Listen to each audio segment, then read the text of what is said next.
Hi friends, இப்போது நம்ம வந்திருக்கிற இடம்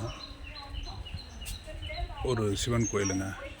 அவர் பேர் வந்து ஆட்சீஸ்வரர், ஆட்சிபுரீஸ்வரர்.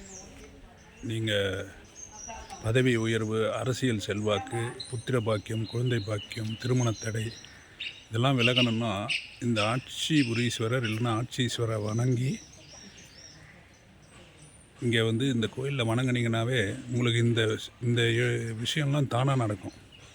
இந்த கோயிலில் இன்னொரு சிறப்பு அம்சம் என்னென்னா, 2 மூலவருங்க, தனித்தனி சன்னதி, 2 அம்மன் தனித்தனி சன்னதி. அந்த கோயிலில் தான் இருக்கேன். எனக்கு முன்னாடி தான் ராஜகோபுரம் இருக்குது, பார்த்தா தெரியும் உங்களுக்கு. இந்த பக்கம் பாருங்கள், கோயிலுக்கு பின்னாடி கோயிலுக்கு ஏற்றாப்புல குளம் அதெல்லாம் அமைஞ்சிருக்கு. வாங்க, இந்த சிறப்பான தலத்தை பற்றி உங்களுக்கு நான் சொல்கிறேன். கோயிலுக்குள்ளே போயிட்டு இந்த வீடியோ, இந்த தல வரலாறு உள்ள கோயிலுக்குள்ளே போயிட்டு வீடியோவை தொடரலாம். இதுதாங்க இன்ட்ரடக்ஷன் முடிஞ்சு நான் உள்ளே போப்பேன்னு சொன்னேன் இல்லைங்களா. பாருங்கள், ராஜகோபுரம் 5 நிலைகளை கொண்டது. அச்சரப்பாக்கம் ஆட்சிபுரீஸ்வரர், ஆட்சிபுரீஸ்வரர், உமையாட்சீஸ்வரர், இளங்கிள்ளி தாயார், உமையார் தாயார், 2 ஈஸ்வரன், 2 அம்மன். அதனால் இந்த கோயிலுக்குள்ளே போகலாம். ராஜகோபுரத்துக்கு வெளியே தான் இருக்கேன். வாங்க உள்ளே போவோம். உள்ளே போயிட்டு இந்த தலை புராணம் வீடியோ இது எல்லாத்தையும் நம்ம தொடரலாம். ஃபஸ்ட்டு உள்ளே போகிறதுக்கு முன்னாடி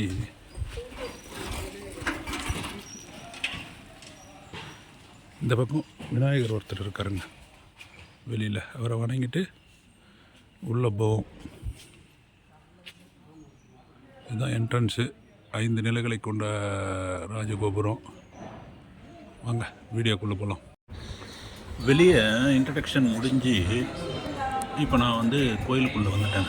உள்ளே பாருங்கள், அதுதான் மூலஸ்தானம். நேராக போனீங்கன்னா இந்த பக்கம் கொடிமரம் எல்லாத்தையும் காமிச்சேன். பார்த்திங்கன்னா இது வந்து இந்த விழா காலத்தில் இந்த பல்லக்கு இதெல்லாம் வச்சுருக்குறாங்க, இந்த மண்டபம். இந்த கோயிலில் சிறப்பான விஷயம் என்னான்னு கேட்டிங்கன்னா, 2 மூலவர், 2 அம்மன் சன்னதிங்க. 2 மூலவர் இருக்கிறாங்க. உமையாட்சீஸ்வரர், யமையாட்சீஸ்வரர் அப்படின்னு 2 மூலவர்கள். இளங்கிள்ளி அம்மன் மற்றும் உமையாம்பிகை, இவங்க 2 பேருக்குமே தனித்தனி சன்னதியில் உள்ள 2 பேரும் தனித்தனி சன்னதியில் இருக்காங்க. அதே மாதிரி இந்த கோயிலோட தலைவிருட்சம் பார்த்திங்கன்னா சரக்கொண்டை மரம். தீர்த்தம் தேவ பானு சங்கு தீர்த்தம். இந்த கோயிலில் பின்பற்றப்படுற ஆகமம் பார்த்திங்கன்னா கமீகம். இந்த கோயில் வந்து பார்த்திங்கன்னா 1000 இருந்து 2000 வருடங்கள் பழமையானது. அச்சரப்பாக்கத்தில் ஊருக்குள்ளே மெயின் பஜார் வீதியிலேருந்து இடதுபுறமாக உள்ளே வந்தீங்கன்னா இந்த கோயில் இருக்குங்க. ஆமாங்க, இந்த கோயில் வந்து ரொம்ப விசேஷம். அதனால் நேரம் கிடைக்கிறப்ப வாங்க, இந்த கோயிலோட வந்து பாருங்கள். இங்கே இருக்கிற விநாயகர் வந்து அச்சுமுடி விநாயகர். ஏன்னு கேட்டிங்கன்னா, ஒரு பாண்டிய மன்னன் வந்து இந்த பக்கமாக போகிறப்ப ஒரு தங்க நிறத்தில் ஜொலித்த ஒரு உடும்பை பார்த்துட்டு பின்தொடர்ந்து போகிறான். அந்த உடும்பு வந்து ஒரு புதருக்குள்ளே போகுது. அந்த புதரை வந்து என்ன பண்ணுறாங்க இவங்க, மன்னர் போயிட்டு அந்த புதரை வந்து கலைக்கிறப்ப அந்த புதரில் ஒரு சுயம்பு லிங்கம் இருந்திருக்கு. அது மேலே பட்டு ரத்தம் வடிஞ்சிருக்கு. அதை மன்னர் வந்து கவனிக்காமல் போயிட்டார். அதுக்கப்புறம் இறைவன் வந்து அந்த பாண்டிய மன்னனோட கனவுல தோன்றி சொல்லியிருக்கார், இந்த மாதிரி அங்கே இருந்தது நான் தான் சுயம்புவாக தோன்றியிருக்கேன், எனக்கு ஒரு கோயில் அமைன்னு. அப்போ மன்னர் என்ன பண்ணுறாரு, ஒரு சிவபக்தர், திரிநேத்திரனா 3 கண்களை உடையவர்னு சொல்லுவாங்க. திரிநேத்திரதாரின்ற ஒரு உதவியை நாடிட்டு அவர்கிட்ட இந்த கோயில் கட்டுற பொறுப்பெல்லாம் ஒப்படைச்சிட்டு அவர் வந்து வேறு வேலையாக போயிடுறாரு. அப்போ திரும்பி வந்து பார்க்குறப்ப கோயிலுக்குள்ளே 2 தனித்தனி சன்னதி இருக்குது. உமையாட்சீஸ்வரர், இன்னொருத்தர் வந்து ஆட்சீஸ்வரர். இது மாதிரி இருக்குது. 2 அம்மன் இருக்குது, எல்லாமே இருக்குது. அப்போ மன்னர் கேட்குறாரு, என்ன இது மாதிரி வந்து நான் கோயில் கட்ட சொன்னால் 2 தனித்தனியாக பண்ணியிருக்கீங்களே அப்படின்னு.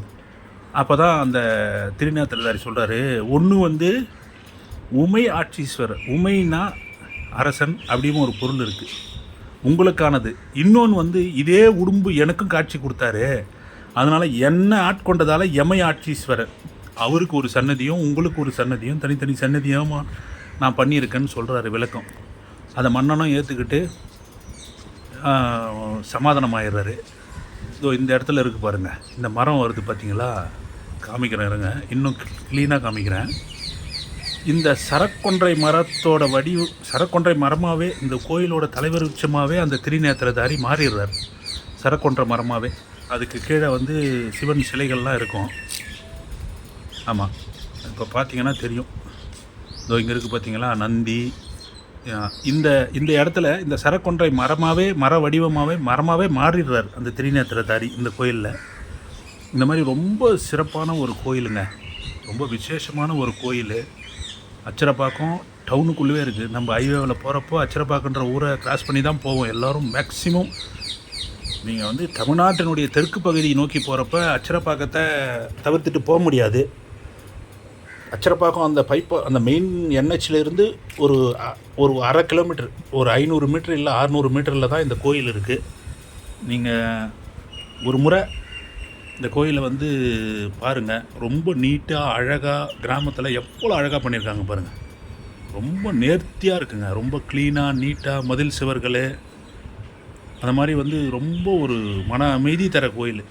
நான் பாருங்கள், நீங்கள் என்ன பார்த்துக்கிட்டே இருக்கீங்க, நான் அந்த கோயில் பிரகாரத்தில் வலம் வந்துக்கிட்டு இருக்கேன்.